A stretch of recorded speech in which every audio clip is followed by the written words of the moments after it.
Hello, good afternoon, folks. Uh, Welcome to our podcast. Let us introduce ourselves. My name is Muhammad Fahreza Ramadan, and this is my friends Haidar Adiazaki, and we have a guest here from England. Yes, Ireland. Oh, from Ireland. Ireland. Oh, it's very Uh, far away. yep, it's Very, it's Europe. very different countries. Very different countries. Yes. It's not Asia. Okay. Uh, so you can introduce yourself, John. Yeah, thank you guys for inviting me. Um, my name is John Hughes. Okay. I was born in Ireland, Oh. and Ireland is a very different country from England. Oh, it's not the same. We No. thought it's It's the a very power. different country that was colonized by the English over 1,000 years ago. And so we want to be free of England. We speak English and we are learning our national language again after it was taken from us. Oh. So I am in Indonesia to visit some friends, Mm. to visit some parts of the country I haven't seen, and to update myself on how this country's changed so much in the last 3 years. Oh. So you visit last time in 3 years? Yes, I did. I went to Semarang and then I traveled through Samarang. Where's that? Even I don't know that. Samarang? Oh, Samara. Oh, sorry. No problem, John. Yeah, so I went there and stayed with the lovely people, and we went to Bora Bora and looked at the mountain, and yeah, wonderful trip, taking in the culture, the Buddhas, Hinduism, and those things. Mm. Most enjoyable. So I'm now in Jakarta because I didn't really see much of Jakarta. Yeah. So when you visit us 3 years ago, it's not yet. The condition is very different from now, right? There's no pandemic and viruses and everything. It's still chill. So, do you think our protocol for COVID is good enough for now, or do you think we lack something else? Well, I didn't have any problems with medical clearance coming through the airports and obtaining my tickets. I had to have COVID certification. That was okay. The big problem I had was getting through immigration at the airport. That took Immigration. ages. Because when I went to Semarang, right, it was very simple. Smaller airport, Small very immigration. very fast, and I was there less than an hour.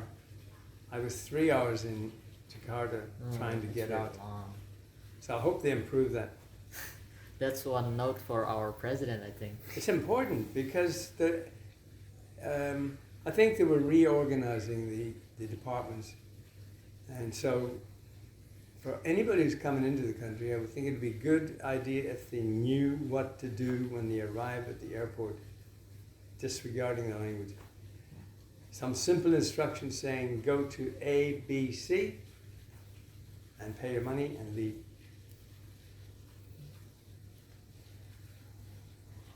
So, after we discuss how you arrive in our country and have an, I think, not very good experience in the immigration, I want to ask you about your part of the world. I mean, Europe. We as a student of course, want to study abroad, maybe widen our knowledge. And what do you think about the current condition? I mean, in Europe, we hear there's a lot of things going on, like the war, the economy crisis, and I think just the overall instability in the nations there. Do you think we as a student have a good chance to live there? And do you think there's any difference between now and then for us foreign students to study in Europe? Well, first of all, studying in Europe is quite expensive. Oh, okay. And I would imagine it's become more expensive because of the COVID and because of the inflation. Oh, okay. And of course, the war effort in Ukraine is making it more expensive for transport, airfares, food. Mm. So it's a very difficult time to invest your money in education now. It's difficult for everybody around the world. I think it's a good experience. You know, you're very young. It's a good experience to travel to another country, even though it's a different language. Most important thing when you travel is meeting other people, even from your own country and from other countries, because you have a shared experience that is quite unique, Yeah. and that experience will never leave you. Okay, speaking of language, have you ever gone to the country that doesn't speak English? Many. I traveled in Africa where they certainly don't speak English, and lots of the languages in Africa they're not known. Yeah, they're not known. Like unknown language from some small tribes like Yes, yeah. Many people don't know about them. So I traveled quite a lot in Africa. I've been to China, where 20 years ago there was very little English spoken.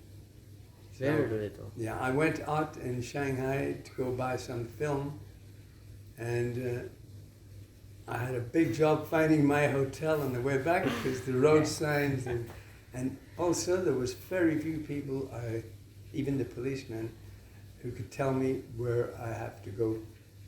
Because of the language barrier. Yes, so when you go to London, for example, you may have the same problem.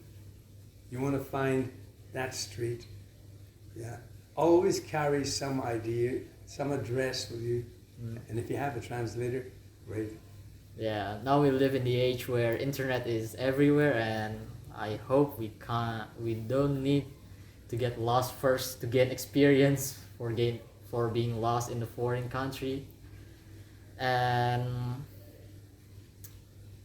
I don't know. Do you think our English is good enough for us to go to London? As I listen to you, yes. Oh, thank God. There's still hope. My English could be too bad for you to understand. That's always the problem.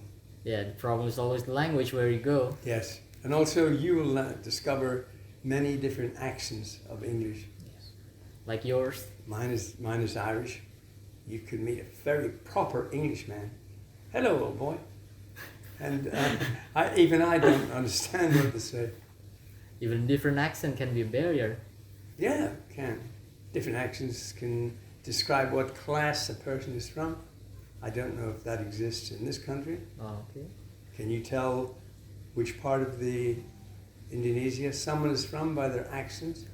We can definitely tell by there's a lot of language in here in Indonesia, so we don't know all of them. We just know a few of them, ironically.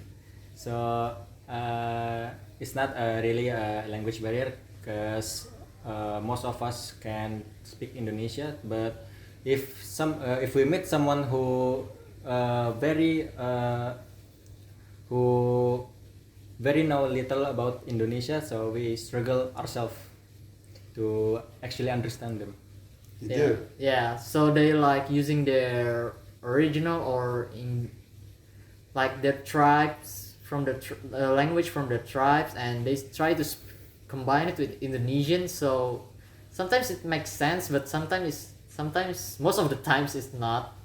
So we need to try to understand by the signs from their hands, from their body language, and all that stuff. So especially the ones that in the deep in Indonesian, like the ones that live out of the city and the Civilization. out of civilization and somewhere far from the main cities, from the Indonesian cities. It's hard, you know. Have you met many tribal people?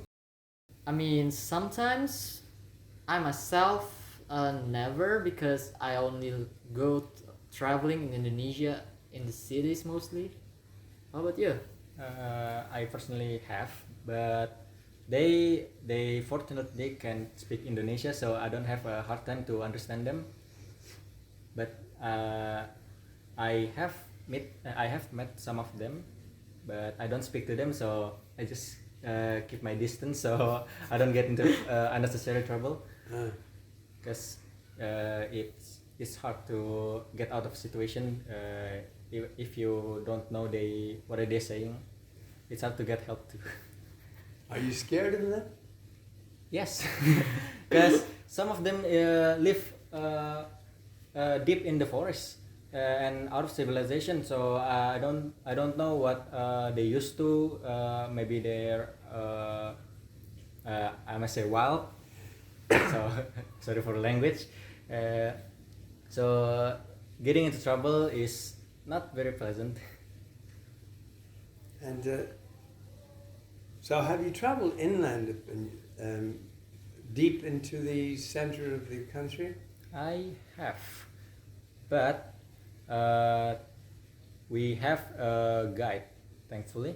So it's safe to it's pretty safe. I believe there are 3,700 different islands making up the Indonesian archipelago. Yeah, there's a lot of islands, and Yes.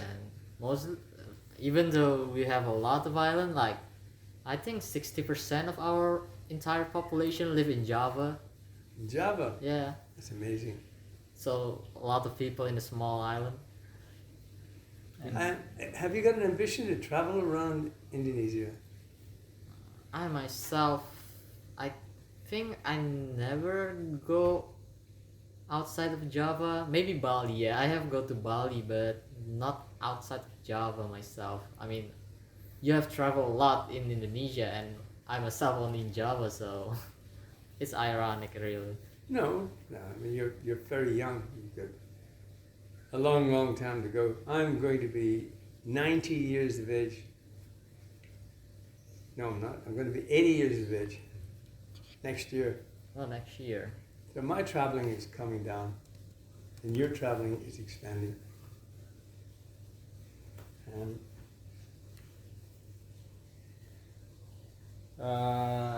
I heard from Haidar. So you used to be a journalist.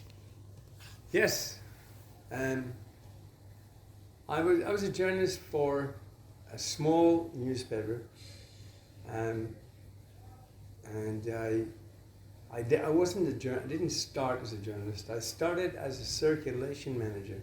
Circulation manager? Yeah, circulation manager is the person responsible for the distribution of the newspaper. Ah, To okay. get your newspaper into shops, into supermarkets, Ah, and make it available on the streets for people to sell. And that was my first job. But it was a very small company. And when you work for a small company, you do anything you have to do to keep moving. yeah. So I had to learn how to create stories, because I'm one of the few people in the company that travel around the country. To create those stories. Well, to be available to contact people. Ah, okay. If I'm traveling a lot, more than the rest of the office, they would say, could I travel to Birmingham? Hmm? That's 150 miles from London. Yeah. Could I travel to Hull? 200 miles. Okay. And when I'm there, can you go visit and check out this story?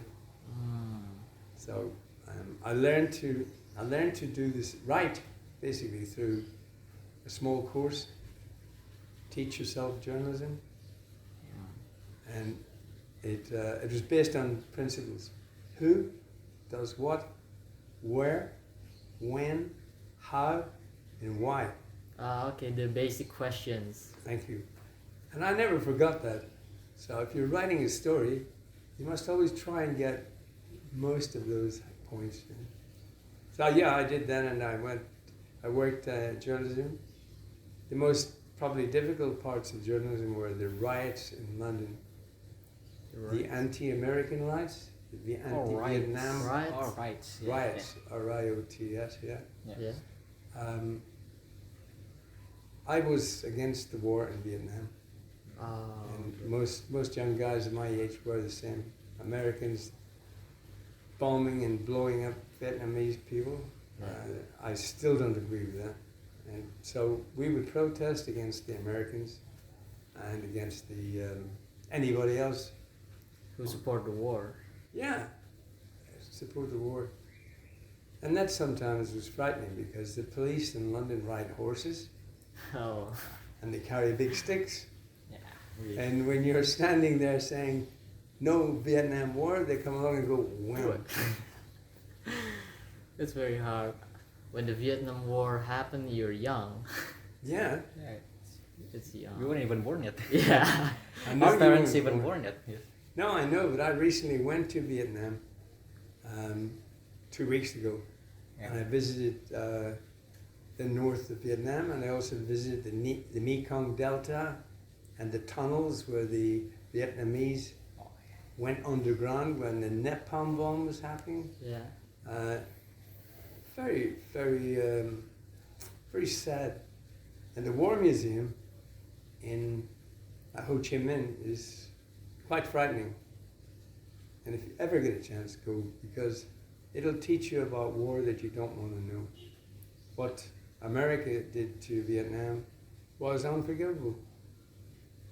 To bomb and gas innocent people in the countryside, like your cousins in. Do you think America justified their reasons of the war because they say they are fighting communism? Americans have Donald Trump, and he proves everything I say. Yeah. Americans don't know very much about the rest of the world. Yeah. And he's an example of how stupid a president can be. So no, they can't justify that. You don't have a war in this country at the moment.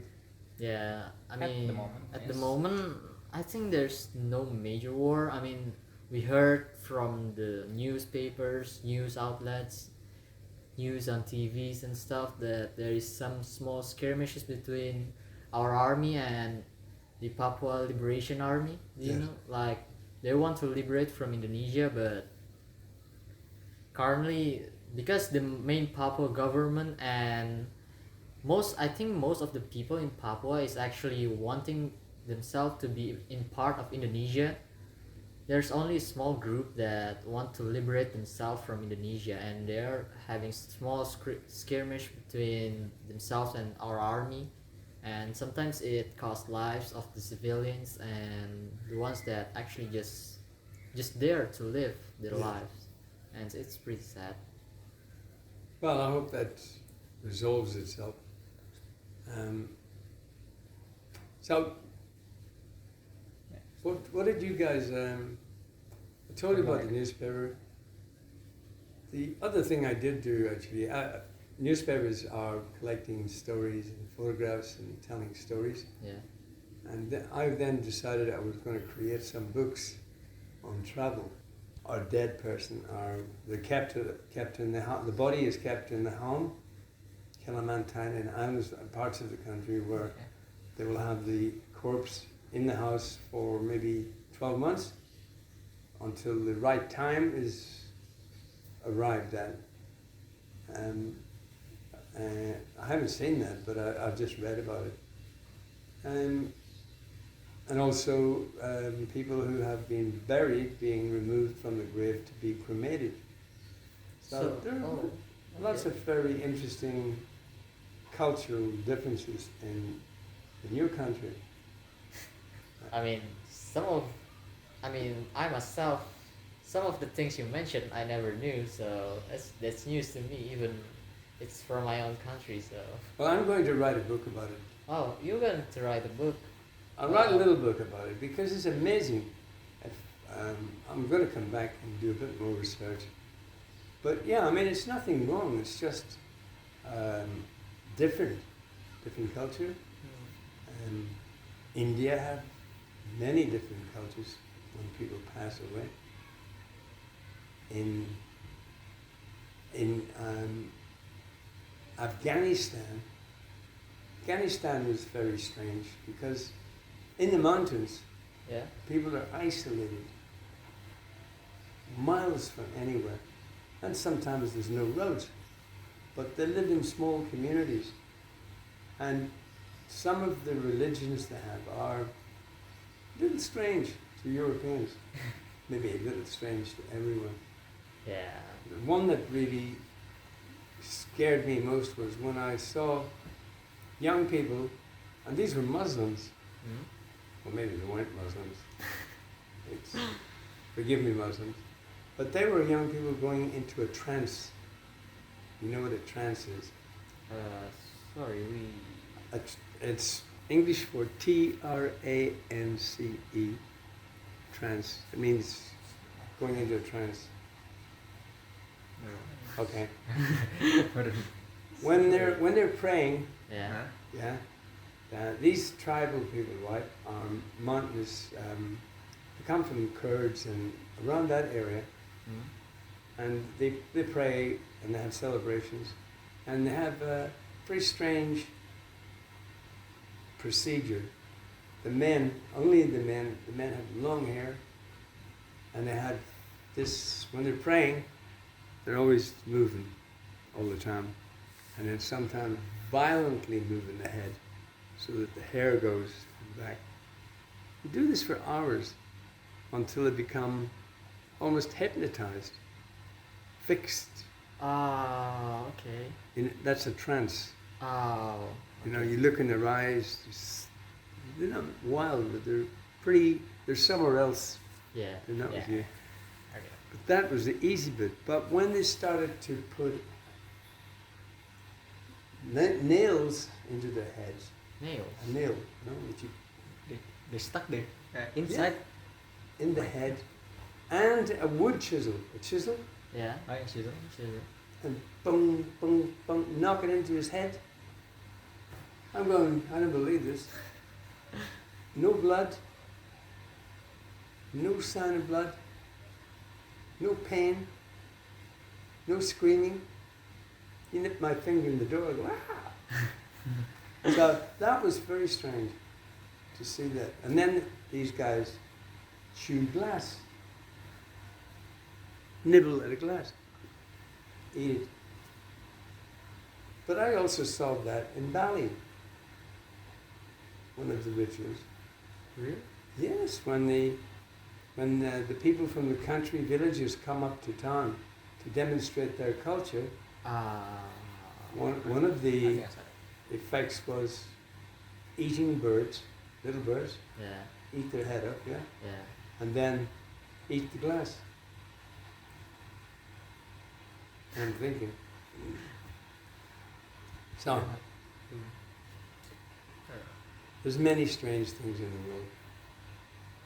Many strange things in Indonesia.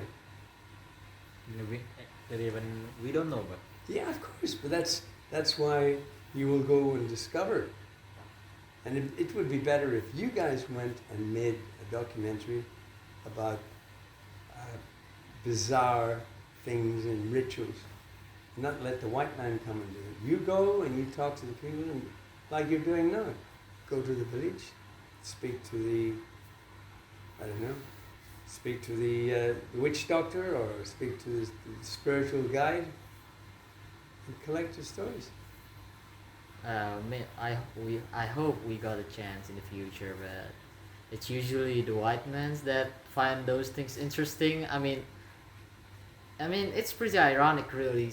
Some of us, in Indonesia, don't really care, or just maybe because we're used to it, used to cultural differences, that we just sit back and, oh, that's their culture.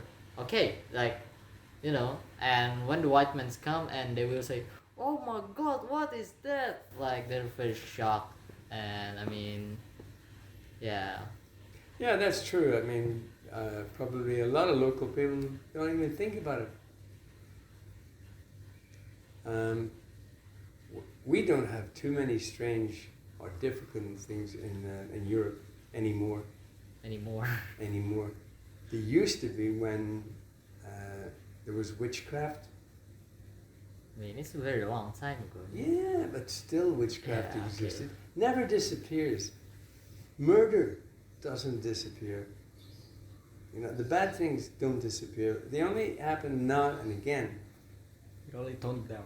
Yeah, they're always there. So when you're looking for stories, you have so much in Indonesia. So when we made stories about cultures, there's just a never-ending material that we can process it from every single corner of the world. Yeah. Well, I'll tell you one little story, and then I'll let you go. When I had a look at the world map in my office, the only place on the world map that I'd never been to really was Africa. it was back then. This is This quite a long time ago. Okay. I've been to many countries, but not Africa. Africa's a massive big country. Yeah. So I thought, I haven't got a job now. I'm going to go and travel in Africa, and I'm going to go on a safari. Mm. The idea of a safari was to go and see the wild animals of Africa, the Yeah. lions, the buffaloes, to see the different tribal people, Yeah. and to look at the different landscapes. Africa's got incredible different landscapes. So Yeah. I went to Africa. The plan was to go for 6 weeks. 6 weeks. Oh, that's a long time. My friend, I left there 11 months and 3 weeks 11. later. Oh. Spent, a long time there. But I traveled around many parts of Africa. And there was a civil war in a few countries. Yeah. And sadly, that was 40 years ago. The civil wars is still going on. It's still ongoing right now. Yeah, Sudan. Oh, Yeah. yeah. Sudan is tragic. And also Ethiopia, Somalia. Yeah. So Africa's, well, it's a beautiful country to visit. People are nice. The animals are unbelievable in natural habitats. Yeah. The rivers are massive. Well, you've got big river here as well. Big rivers. Yeah. I mean, maybe. I don't know. We don't know how big it is, so Yeah. because we haven't seen it yet. Yeah. So Well, it's the rivers are big, but and the jungle, and the desert. You have desert in Indonesia. I I don't think so. I don't think so.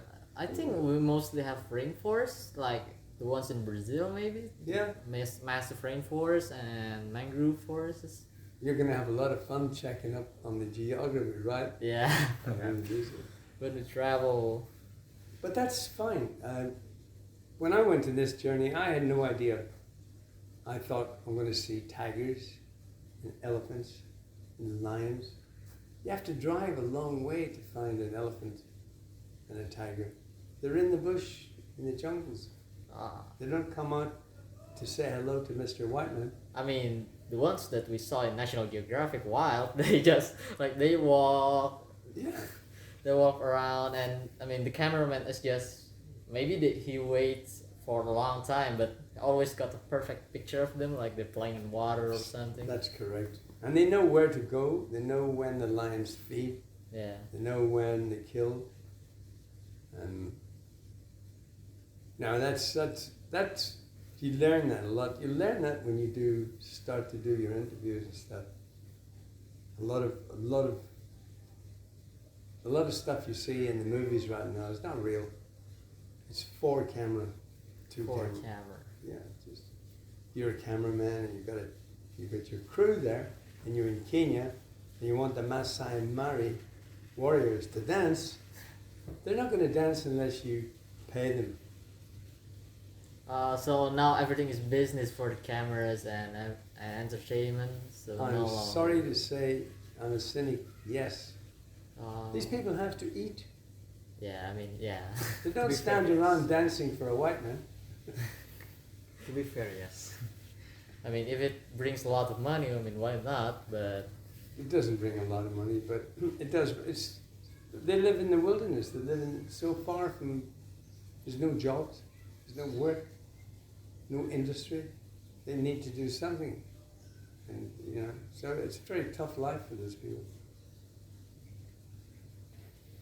Good afternoon, and I'd like to thank the co-producers of the high school project, Haidar, who's 16, sitting on my right, and Reza, aged 18.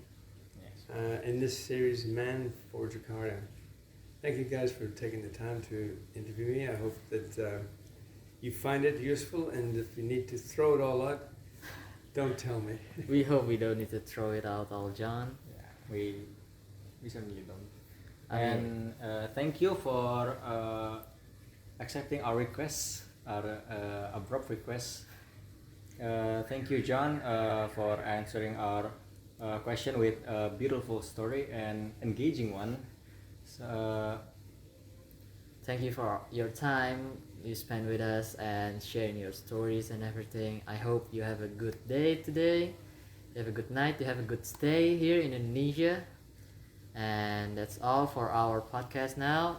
And we'll see you in the next time.